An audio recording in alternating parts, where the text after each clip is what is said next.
Greetings all, Last Outrider back with you.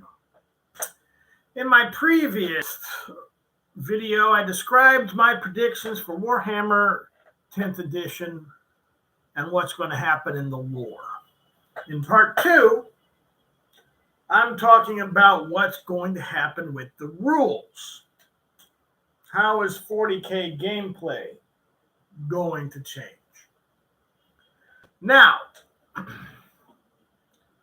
I believe that 10th edition is going to have to be a significant shift in how 40k is played.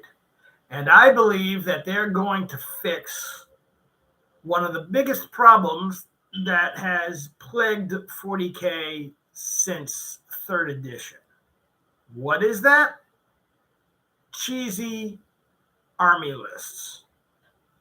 I'm talking about those hyper competitive players who pour through the rules, number crunching, point crunching, to find the most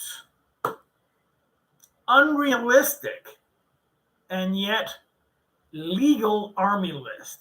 I'm talking about where you go through and you just say, how do I get as many AP2 weapons? Or how do I get as many, toughness 5 weapons? They're just looking at the statistics to say, how do I make this unit as deadly as possible based upon weapon choice? Even if that weapon choice creates an army list that is totally unrealistic, lore-wise, RP-wise, everything like that. That's what has happened in every single edition since Rogue Trader. Rogue Trader was actually designed where you were supposed to do that, so you can't complain about that. But ever since then, that's all they do, and this is a continual nightmare for Games Workshop, who then has to release errata after errata after errata because players found some goofy,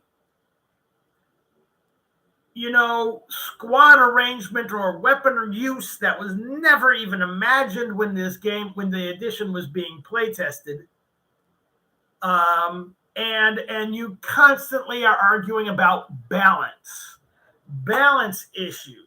How do we balance this? How do we balance that? The toughness was up 1 point, or this unit has feel no pain, and and you're just going through all the special rules and and in fact, that's really what makes your army list, the special rules. Does it have rending? Did it get an extra point of toughness? Did it get this? And it improves your statistics on rolling the die by this and that and the other.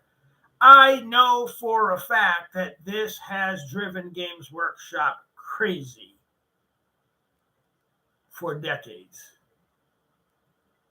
For decades, they've tried to tell players, let it fucking go. Just have fun. Just put together, go with the flow of this is an RPG, really, not a combat simulator.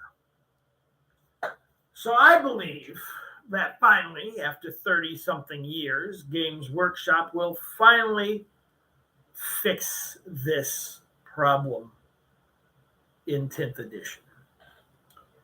The question is, how? My answer comes from reading the new Black Library novels, to be honest with you. I read about the Primaris Space Marines. Over and over again, they describe how they fight is different from the Firstborn. And many of the times, there have been comments, even by the Primaris themselves, that they are less tactically variable. In other words, units are trained as squads, not as individuals. So, each squad has a purpose instead of each unit has a purpose. And so you can't really change their weapons or their war gear. It's less versatile. So I've been looking at this being repeated over and over, and even Gilliman putting this into the Codex Astartes. And I suddenly realized they're talking about 10th edition. We're going to see basically the removal of all this specialized custom war gear. And it's going to be replaced by fixed squads. This type of squad has this type of war gear because it's this type of squad. Okay? Aggressors have these types of weapons. You're not going to be able to throw a las cannon into an aggressor squad just because it gets some independent character or somebody that has the choice of picking a weapon from a war gear list. You're not going to be able to do that anymore. And with the removal of that type of versatility, you will remove the cheesy army lists. You will remove the people who try to create as goofy an army list as possible just so that they can pick whatever weapons they can find. That's what I see coming. I see, basically that you're going to buy squads. And these squads are fixed. You will be able to still have special characters who will be able to run around, but they're going to be very limited. And there might even be requirements that if they join a specific type of squad, their weapons must match that of the type of squad that they are joining. So, my number one prediction for 10th edition is going to be the removal or the limiting of war gear choice, the limiting of army customization.